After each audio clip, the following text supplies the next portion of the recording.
En esta tercera clase de neoplasia vamos a analizar la base molecular de la oncogenia en varias etapas.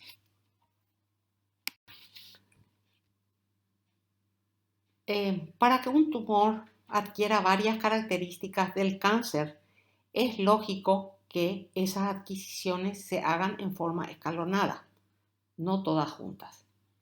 O sea, ¿qué es lo que pasa? Se van acumulando las mutaciones. O sea que la adquisición del fenotipo maligno es progresiva. Muchos de los cánceres que conocemos evolucionan a través de una serie de etapas que se reconocen morfológicamente. Un ejemplo de ello es la secuencia adenoma y carcinoma colorectal. Acá tenemos un esquema de esta sucesión de adquisición de fenotipo maligno y me muestra que esa adquisición es progresiva. ¿Ok? Esta es un ejemplo, un modelo de la secuencia clásica responsable del 80% de los adenocarcinomas del colon. Vayamos a nuestro esquema y miremos a la izquierda. Se observa un colon normal. No hay ningún problema con todas sus capas. Sobre esas células del colon, algunas presentan mutaciones en una línea germinal hereditaria o somáticas adquiridas de los genes supresores del cáncer como el APC. Y da el primer golpe. No pasa nada, queda como una mucosa en riesgo. Pero después viene otro golpe, un segundo alelo del APC o anomalías de metilación o inactivación de alelos normales y una estimulación de la beta-catenina, por ejemplo. Entonces va a haber una estimulación de factores de transcripciones nucleares. Allí sí ya el epitelio de ese colon va a presentar alteraciones, o sea, ya va a presentar lesiones. Después, ¿qué ocurre? Se agregan mutaciones de los protooncogenes, ¿verdad? Como el KRAS, por ejemplo. Entonces se pueden formar unos tumores que se les llama benigno en realidad, pero son displasias de la mucosa del colon y que son los adenomas de colon. Bueno, en ese nivel puede actuar, sobre esas células puede actuar el P53 y entonces mandar a esa célula de los adenomas a la senescencia. Entonces ese adenoma no se va a convertir en un cáncer. Pero, si hay una pérdida homocigótica de este P53 o de otros genes supresores del cáncer, entonces sí vamos a ir al carcinoma. Por ejemplo, si tenemos alteraciones del P53, como dijimos, del SMAD2 y el SMAD4, que son efectoras de la señalización del factor de transformante beta, que inhibe el ciclo celular.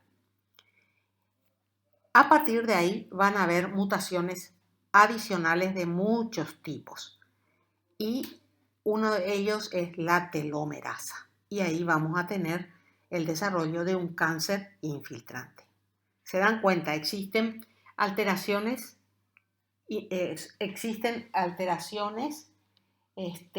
tempranas, como las alteraciones del APC, y existen alteraciones tardías, como las pérdidas de los genes supresores tumorales, entre ellos el P53.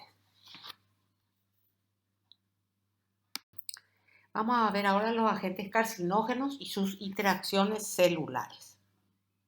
Un gran número de agentes producen daño genético e inducen la transformación neoplásica de las células.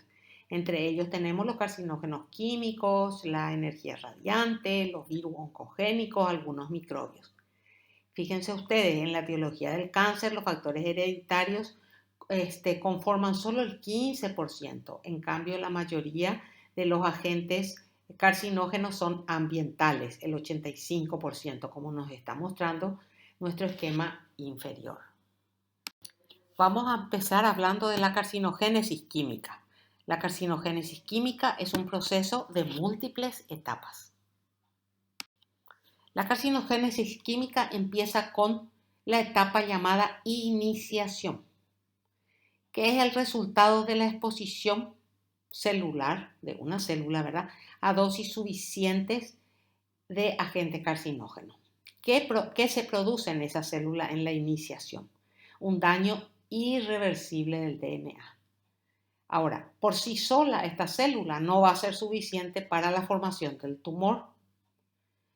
Los agentes carcinógenos se van a unir al DNA y van a producir mutación, que es un hecho irreversible y con memoria que torna a las células resistentes a la apoptosis, más sensibles a los factores de crecimiento y menos sensibles a factores inhibidores del crecimiento. Como dije, por sí sola la iniciación no es suficiente para la formación de un tumor. ¿Qué tenemos? Una célula iniciada con irreversiblemente mutado su ADN. La promoción es el siguiente paso de la carcinogénesis química. ¿Qué pasa en la promoción? Hay una inducción de tumores en células iniciadas. O sea, actúa un agente promotor sobre una célula iniciada y ahí sí esa célula se convierte empieza a proliferar y se convierte en un tumor. Estos agentes promotores por sí mismos no son tumorígenos y los cambios celulares resultantes no afectan al DNA y son reversibles.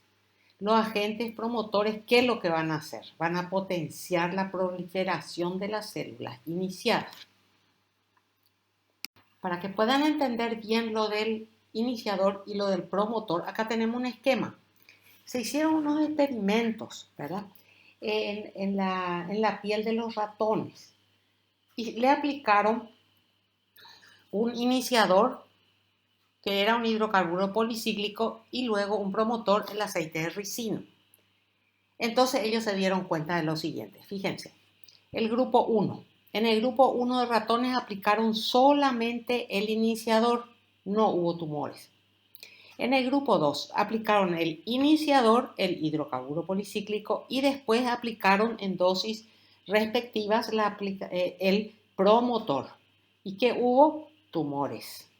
Y esa aplicación del promotor fue a intervalos quincenales durante varios meses. Después tenemos el grupo 3. Se aplicó primero un iniciador, ¿verdad? Y se hizo una aplicación diferida del promotor, también igualito a intervalos quincenales durante varios meses y hubo tumor. Después está el grupo 4. Le aplicaron solamente promotores y después de los promotores le aplicaron el iniciador, no hubo tumor. Y cuando aplicaron solamente los promotores, no hubo tumor. Esto para que ustedes entiendan cómo actúan los iniciadores y los promotores en la aparición de los tumores de la carcinogénesis química. Muy bien, acá tenemos un esquema general de los acontecimientos de la oncogenia química. Vamos a ver, vayamos desde arriba. Un carcinógeno actúa, es activado metabólicamente y produce productos intermedios electrógenos. Esos, tanto el carcinógeno como los productos intermedios pueden ser desintoxicados a nivel renal y no producen nada en la célula. Pero si ellos se unen al ADN y forman aductos, entonces tenemos una célula con lesión del ADN. ¿Qué pasa con esa célula? Puede repararse, ¿se acuerdan? Las células que tenían alteraciones por los genes de reparación. O por existen también los genes supresores del cáncer, como el P53, que si la célula no se puede reparar, le mandan a la muerte, entonces la célula muere. Si eso no ocurre y sigue ese ADN alterado, entonces se crea una célula con lesión permanente del ADN. Y esa es la célula que se llama célula iniciada. Ahí termina la iniciación. Entonces ahora, hasta ahí se queda la célula iniciada. No va a producir tumor si no hay un agente promotor. Entonces ahí viene la promoción. Si actúan ahí los agentes promotores, ¿qué vamos a tener? Proliferación celular con diferenciación alterada. Se va a formar un crom preneoplásico con proliferación y mutaciones adicionales y así vamos a llegar a la neoplasia maligna. Hablemos un poquito de la iniciación de la carcinogénesis química. El momento propicio del ciclo para que se produzca la iniciación es el comienzo de la síntesis de DNA. Es necesaria la existencia de una o varias divisiones celulares en presencia del iniciador para que esa célula quede definitivamente iniciada. Los genes que generalmente son afectados o particularmente son afectados son el P53 y el RAS en esta carcinogénesis química. Los compuestos que inician la carcinogenia pueden ser de dos tipos. Los carcinógenos completos que no requieren transformación química para actuar como carcinógenos y los incompletos que requieren su transformación metabólica en vivo. Vamos a ver los compuestos que actúan directamente, los carcinógenos completos, ¿verdad? No requieren transformación. Estos compuestos son electrófilos altamente reactivos. ¿Qué quiere decir eso? Que tienen átomos deficientes en electrones. Y estos pueden reaccionar con sitios nucleofílicos de la célula como DNA, RNA y proteínas. Estas reacciones dan lugar a la formación de aductos covalentes entre el carcinógeno químico y un nucleótido del DNA. Así tenemos, por ejemplo, los agentes alquilantes como los fármacos antineoplásicos y el dimetilsulfato y agentes acilantes como el cloruro de dimetilcarboanil. Después tenemos los compuestos que deben activarse. Constituyen la mayor parte de los carcinógenos químicos. Todos ellos precisan de una conversión metabólica para transformarse en carcinógenos activos o definitivos. Casi todos los carcinógenos son metabolizados por la monooxigenasa dependiente del citocromo P450. Este citocromo P450, ustedes saben que tiene dos funciones, o acelera la eliminación de gran número de fármacos y compuestos tóxicos, pero también puede ser responsable de la activación de toxinas o precarcinógenos. Y eso es lo que estamos viendo en nuestro esquema. Inactiva por un lado y los excreta o activa uniéndose esos metabolitos a macromoléculas y produciendo mutaciones celulares. Los genes que codifican estas enzimas son muy polimorfos y la actividad e inductibilidad de estas enzimas varía de forma importante entre las personas. La susceptibilidad a la carcinogenia depende en parte de esas variantes polimorfas particulares que hereda una persona. Por ejemplo, vamos a tomar un ejemplo, el metabolismo de los hidrocarburos aromáticos policíclicos como el benzopireno, ¿verdad? Que está en el humo del cigarrillo, se realiza por un producto del gen P450 que se llama CYP1A1. El 10% de la población tiene una forma muy inductiva del CYP1A1, muy inductiva. Entonces, ese 10% de la población tiene una posibilidad 7 veces mayor de desarrollar un cáncer de pulmón fumando pocos cigarrillos que otro individuo, ¿verdad? Que fume muchos cigarrillos, mucha mayor cantidad de cigarrillos, pero no tenga esa forma inductiva del CYP1A1. La potencia cancerígena de una sustancia, ¿por qué está determinada? Por la reactividad inherente de su derivado electrofílico y por el equilibrio entre la actividad metabólica y las reacciones de inactivación. Casi todas las sustancias químicas iniciadoras atacan el ADN y son mutágenas. Se cree que las mutaciones se producen en todo el genoma. Los cánceres de pulmón, por ejemplo, asociados al tabaco, tienen 10 veces más mutaciones que los cánceres pulmonares de los no fumadores. Vamos a ver ahora algunos ejemplos de carcinógenos químicos.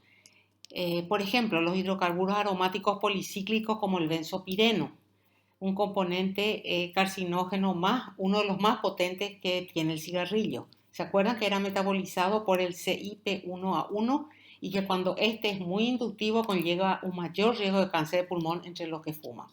Y a la derecha les trajo una imagen de un cáncer de pulmón, donde nuestra flecha amarilla nos está señalando el cáncer escamoso de pulmón infiltrante. El cigarrillo produce cáncer de pulmón, de laringe, de boca, esófago, páncreas, faringe, cavidad pelvis renal, etcétera, etcétera. Y acá tenemos un cigarrillo y todos los agentes cancerígenos que tiene. Imagínense.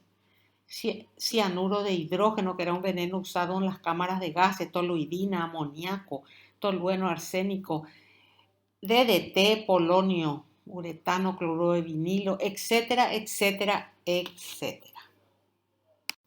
Veamos otros carcinógenos químicos, por ejemplo, agentes alquilantes de acción directa como la ciclofosfamida, clorambucilo. Estos inducen la formación de neoplasias linfoides. Un ejemplo tenemos a la derecha arriba. Después hay aminas aromáticas y colorantes azoicos. En el hígado se forma el carcinógeno final por el sistema oxigenasa del citocromo P450 y produce cáncer hepático. La flecha amarilla en el corte de hígado me está mostrando el cáncer hepático. Cuando hablamos de micosis, ¿se acuerdan que hablamos de la aflatoxina B1 del Aspergillus? Bueno, produce cáncer hepático. Esta sustancia se une covalentemente al DNA causando mutación en el P53. ¿Y cuál es el problema que ocasiona? Un reemplazo de la arginina por la serina en la proteína P53. Evidentemente se necesita un hígado mitóticamente activo para producir el cáncer. Por ejemplo, que el paciente tenga una hepatitis viral crónica y produce, como les dije, un carcinoma hepático. Acá, por ejemplo, a la derecha tenemos un corte de tejido hepático y la flecha amarilla me está mostrando el carcinoma hepático infiltrante. Los nitritos usados como conservantes producen nitrosilación de las aminas que contienen los alimentos. Las nitrosaminas así formadas son sospechosas de producir cáncer. Producen cáncer gástrico. Acá a la izquierda tenemos un estómago abierto con una gran masa verrucosa tumoral maligna, correspondiente a un adenocarcinoma gástrico infiltrante. En la promoción de la carcinogénesis química, ¿se acuerdan que dijimos que los agentes promotores por sí mismos no son tumorígenos? La aplicación de promotores da lugar ¿a qué? A la proliferación y expansión clonal de las células que están iniciadas y que tienen mutaciones genéticas. Como promotores podemos citar las hormonas, alcohol, sales biliares, fenobarbital. Eso es todo con respecto a la carcinogénesis química. Ahora veamos un poco algunas características de la carcinogénesis física con las radiaciones, que comprende los rayos ultravioletas y las radiaciones ionizantes. Bueno, vamos a hablar primero de los rayos ultravioletas, que ustedes saben que se clasifican en UVA, UVB y UVC según su longitud de onda. Los rayos UVB son los más dañinos, con una longitud de onda de 280 a 320. Y son los responsables de la inducción de los cánceres de piel. Las radiaciones UVC también tienen efecto mutágeno, pero ellas son filtradas en gran medida por la capa de ozono que rodea la Tierra. Los factores condicionantes son los tipos de rayos, la intensidad de la exposición y la cantidad de la melanina de la piel del individuo. Los rayos ultravioletas de longitud de onda B llevan a la formación de dímeros de pirimidina en el ADN.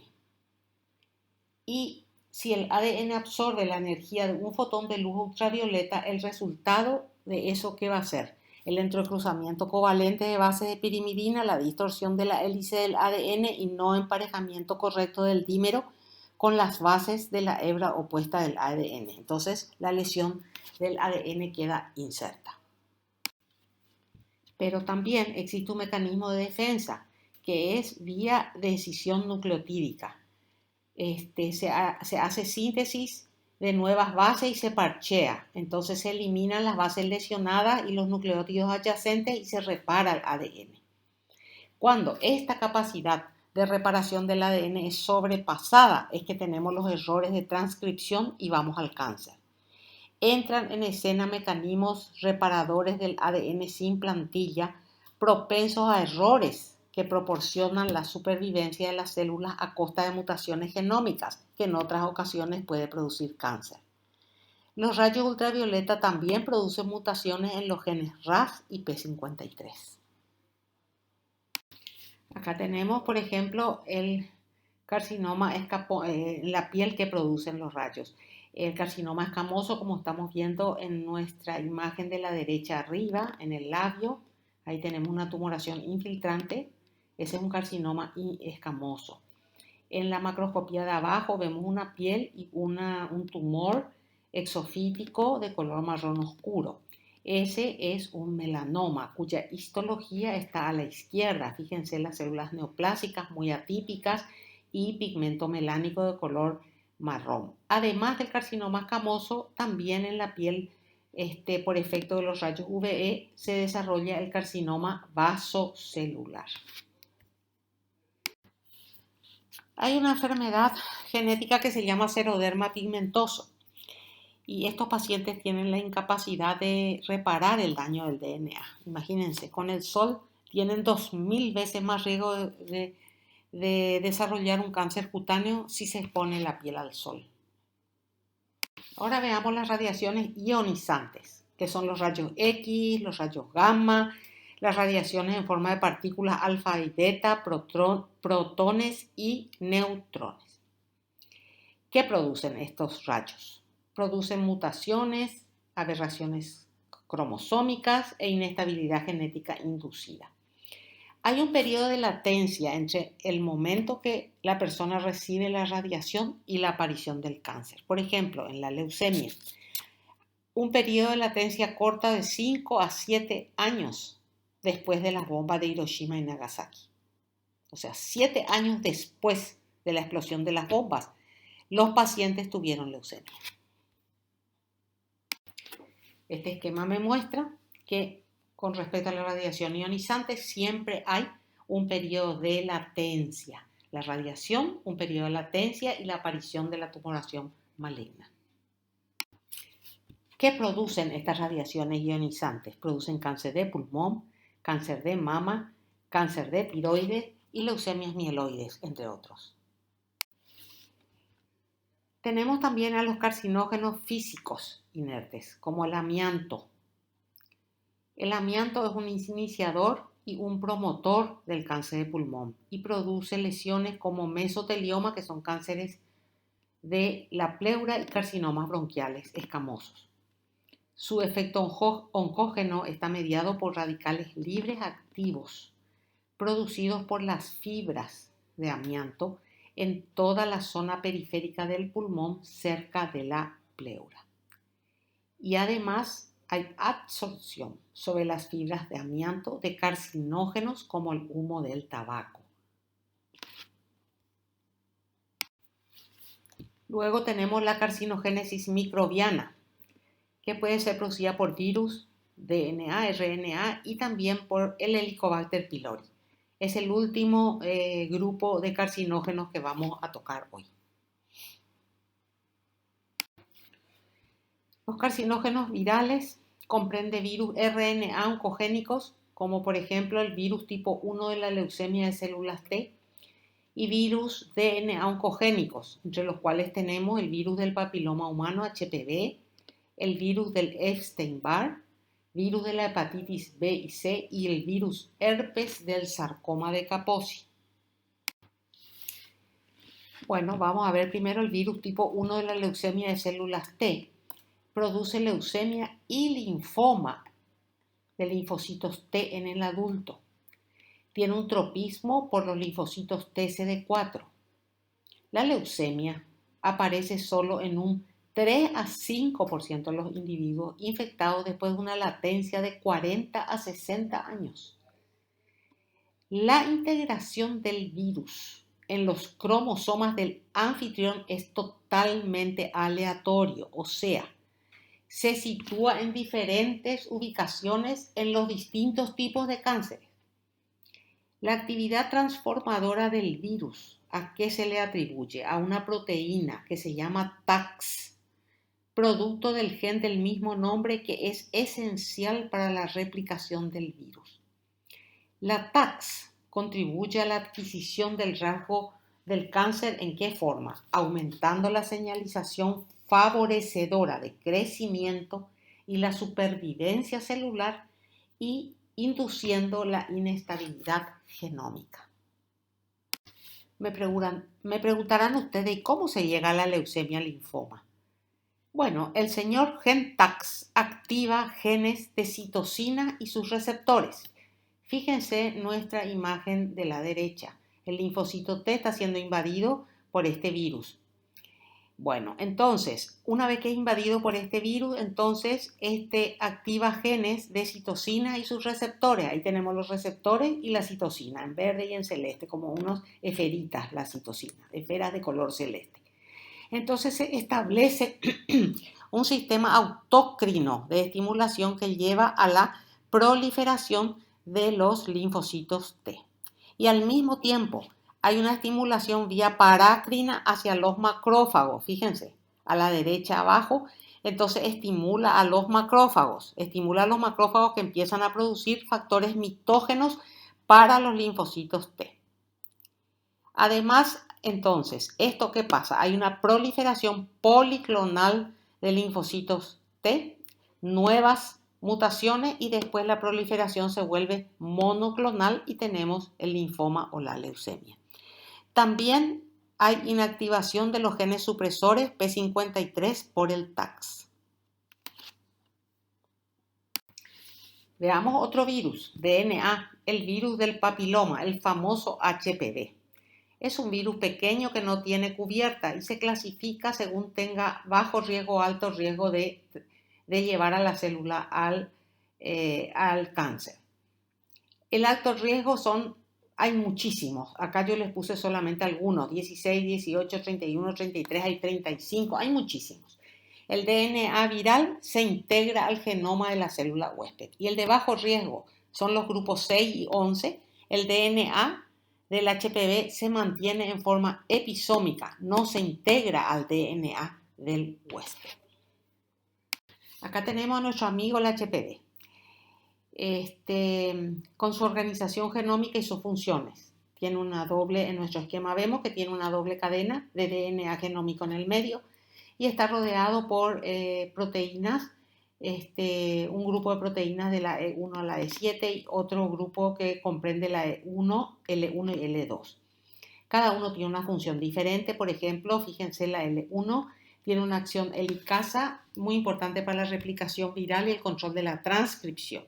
Lo mismo que la E2, transcripción. La E4 interactúa con el citoesqueleto para ensamblaje viral. El E5, interacción con receptores de factor de crecimiento. La E6 es muy importante para la degradación del P53, la activación de la telomerasa e inducir la inestabilidad genómica. La E7 degrada la proteína retinoblastoma y también da inestabilidad genómica.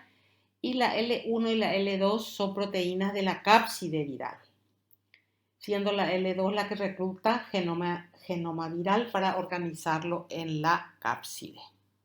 ¿Qué es lo que pasa con este muchacho? Cuando este virus, los de alto grado, se integran al DNA de la célula huésped, se rompe. Hay una interrupción en una zona del DNA vírico y esa zona es entre E1 y E2, entre la zona lila y la zona azul, entre E1 y E2. Esta zona siempre está dentro de la secuencia codificante E1-E2 del genoma vírico. Y esta región E2 del genoma vírico normalmente reprime, cuando está así unido al E1, reprime la transcripción de los genes víricos precoces E6 y E7. Muy bien. Al interrumpirse, dijimos, esa región E2, hay una sobreexpresión de las proteínas E6 y E7. ¿Ok? Y acá muestra nuestro esquema qué pasa cuando hay sobreexpresión de las proteínas E6 y E7. Miremos primero la proteína E6. ¿Qué pasa? Activa la telomerasa al estimular la expresión del TERT. ¿Qué más hace? Inhibe a la P53, o sea, se une a la P53 e induce su degradación. La proteína E7, ¿qué hace? También inhibe la P53, inhibe a la proteína retinoblastoma, inhibe a la P21, ¿verdad? Que tiene un efecto inhibitorio sobre la ciclina de CDK4.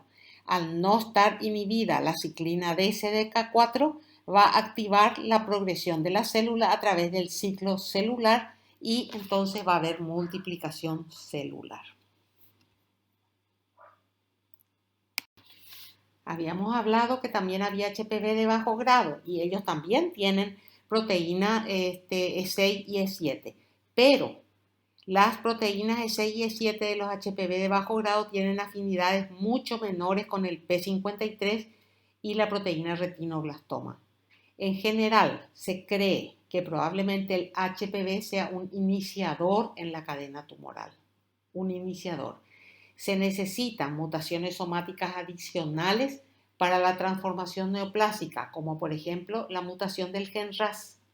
Para que ocurran esas mutaciones somáticas adicionales, tendríamos que tener influencias como el tabaco, deficiencia de la dieta, infecciones microbianas coexistentes y cambios hormonales. Las mujeres que están coinfectadas con VIH y HPV presentan un altísimo riesgo de cáncer de cuello uterino. Los HPV de bajo riesgo causan papilomas escamosos benignos, como estamos viendo acá en la imagen, como lesiones verrucosas, blanquecinas, únicas o múltiples. Estas lesiones en general son benignas y no se transforman en cánceres. Los HPV de alto riesgo sí están implicados en la génesis de los cánceres, de los carcinomas ¿de dónde? De cuello uterino, de la región anogenital, de cavidad orofaringea y de pene.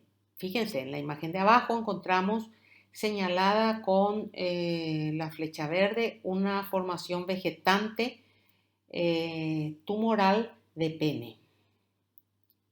Y en la imagen de la derecha, señalada con la flecha amarilla, vemos un crecimiento tumoral infiltrante muy grande del cuello uterino. Se observa en la parte de arriba el cuerpo uterino que no presenta cambios.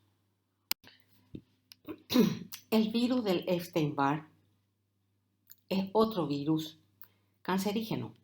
Es un miembro de la familia herpevirus y que infecta preferencialmente los linfocitos B y las células epiteliales de la orofaringe. Se cree que inclusive afecta primero las células epiteliales de la orofaringe y de ahí va al sistema linfoide para colonizar a las células, a los linfocitos B. La infección de las células B es latente.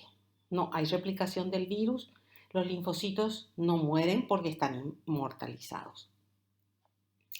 ¿Qué produce? Un linfoma Burkitt en su forma africana. Linfoma Burkitt no africano. Un porcentaje de casos de este Burkitt no africano está relacionado con el virus del Epstein-Barr. Linfomas de células B en individuos inmunocomprometidos. Carcinomas nasofaringeos. El 100% de los carcinomas nasofaringeos tienen DNA del virus Epstein-Barr y algunos linfomas de tipo Hodgkin. En las imágenes que tenemos, la de arriba creo que es un carcinoma nasofaríngeo, ¿verdad? Señalado con la flecha amarilla. Y el de abajo es un linfoma Burkitt en su forma africana. Acá, por ejemplo, tenemos un esquema de cómo el virus, una célula infectada con el virus del Epstein-Barr, puede convertirse en una célula neoplásica de un linfoma de Burkitt, por ejemplo. Esta infección es episómica y extracromosómica en la célula. Primero llegan los virus y se unen, se internalizan en los linfocitos B a través del receptor, que se llama CD21. Se internalizan, ¿verdad? Entonces empieza la célula a dividirse con una expansión clonal muy importante y presentando los antígenos virales en la superficie. Ahí vemos cómo los antígenos del virus Epstein-Barr están como unas esferitas de color amarilla en la superficie de los linfocitos B. Allí los linfocitos T reaccionan, los T citotóxicos, y mueren muchas células B. Entonces hay un crecimiento controlado. Hasta el momento hay un crecimiento controlado. Pero después vienen cambios genéticos adicionales como mutación y translocación del oncogen MYC. Entonces hay un sobrecrecimiento del clon neoplásico y se llega al linfoma Burkitt. Aquí tenemos un esquema que nos muestra desde la infección inicial de los linfocitos B hasta el desarrollo de un linfoma Burkitt, por ejemplo. Miremos la parte de arriba de nuestro esquema. Hay una infección latente. Acuérdense que esta infección es episómica y extracromosómica. Hay una infección latente por el VEB. Este virus se une al receptor CD21 para internalizarse en los linfocitos B. Estos linfocitos B después muestran los antígenos virales en su superficie. Estamos viendo ahí como unas pequeñas esferas en la segunda línea de nuestro esquema, como unas pequeñas esferas de color amarillo. Al mostrar antígenos son eliminados en gran parte, sobre todo en los individuos que son inmunocompetentes, por células T citotóxicas y mueren estas células B. Entonces existe un crecimiento controlado de las células B. Pero hay algunos linfocitos B infectados que regulan a la baja la expresión de sus antígenos inmunógenos.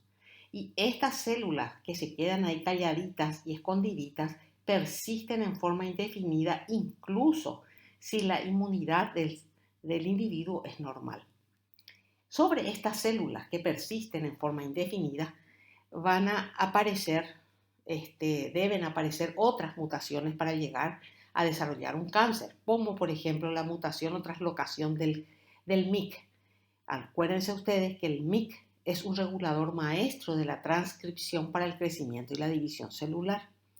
Aparte de la mutación y translocación del MYC, se producen otros cambios genéticos adicionales y entonces hay un sobrecrecimiento del clon neoplásico y se llega al linfoma de Burkitt.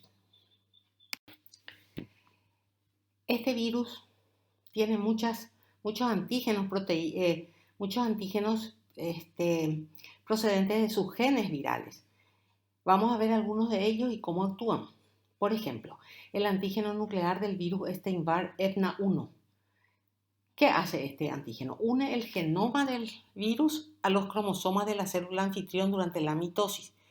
¿Para qué? Para garantizar que los episomas víricos se repartan equitativamente entre las células hijas cuando las células infectadas vayan a la división.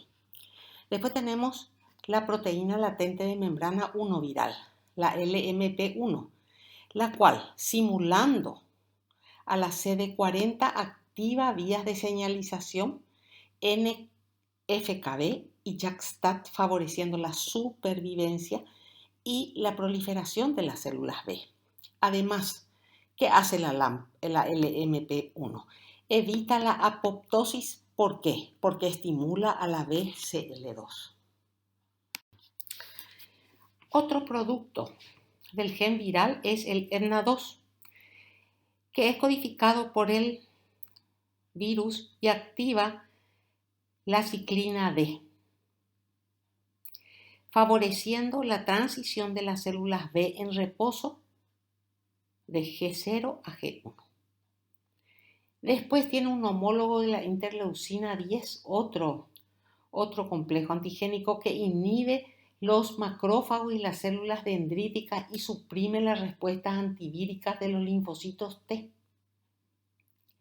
En las regiones del África, donde el linfoma Burkitt es endémico, hay cofactores que favorecen la proliferación indefinida de las células B, como por ejemplo la malaria crónica, y que desarrolla nuevas mutaciones como la translocación del oncogen MYC, y es uno de los múltiples pasos en la génesis del linfoma Burkitt africano. Más del 90% de los tumores Burkitt africanos portan el genoma del VHE. Fuera del África, los linfomas Burkitt tienen el genoma del VHE, pero solo entre el 15 y el 20% de los mismos. Otro virus oncógeno, el virus de la hepatitis B. El genoma de este virus está integrado al DNA del huésped. ¿Y cómo actúa?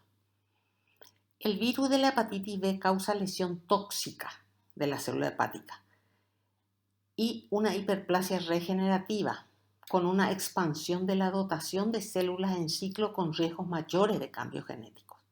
Además, el VHB codifica una proteína, la HBX, que interrumpe el control normal del crecimiento de las células, activando transcripcionalmente genes promotores del crecimiento, como por ejemplo el factor 1 y el factor 2 de crecimiento tipo insulina. Acá tenemos abajo el carcinoma hepático, una imagen macroscópica de un tumor maligno hepático con un nódulo pequeño de satelitosis a su derecha. Tenemos también al virus de la hepatitis C. Su genoma no codifica ninguna oncoproteína, no se integra al ADN del huésped. Y entonces ustedes me preguntarán, ¿cuáles son sus efectos oncogénicos? Son multifactoriales.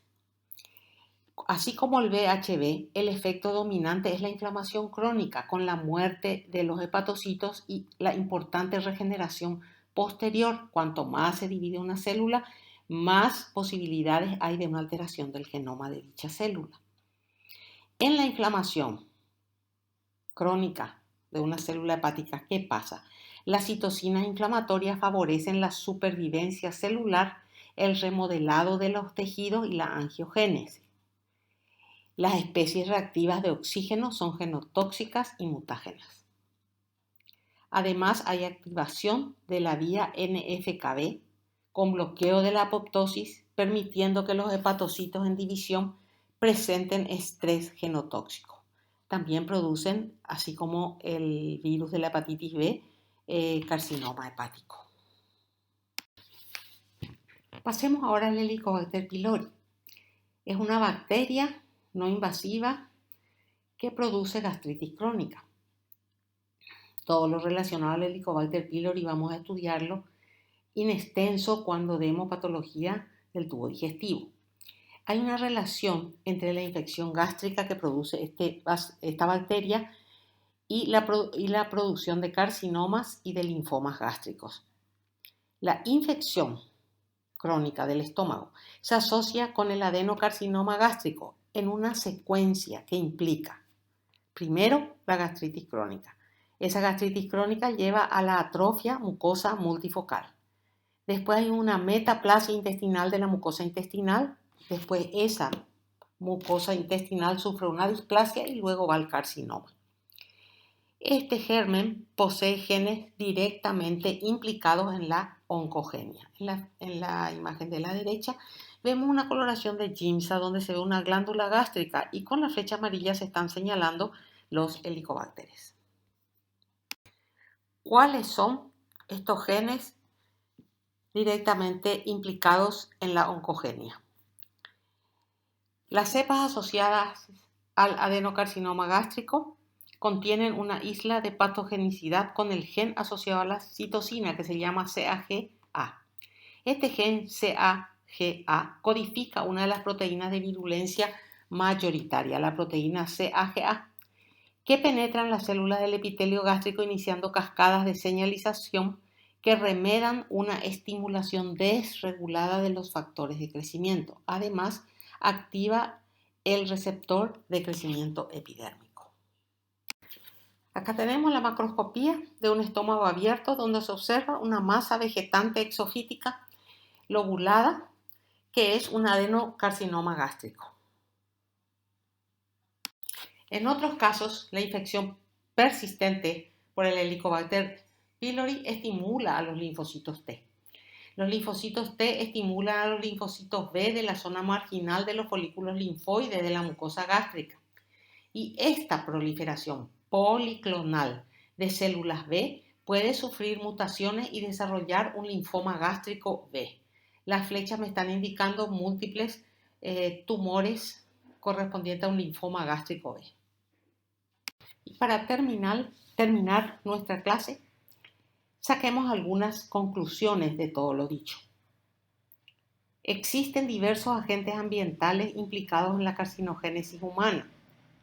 Algunos de estos agentes producen daño genético directamente, como los químicos, las radiaciones y algunos virus. Otros son estimulantes de la proliferación celular, lo que crea un terreno fértil para la aparición de las mutaciones. La exposición a la mayoría de estos agentes puede ser prevenida. Por lo tanto, debemos identificar grupos de riesgo para realizar detección temprana de lesiones. Y con esto terminamos la tercera clase de neoplasias. Muchas gracias.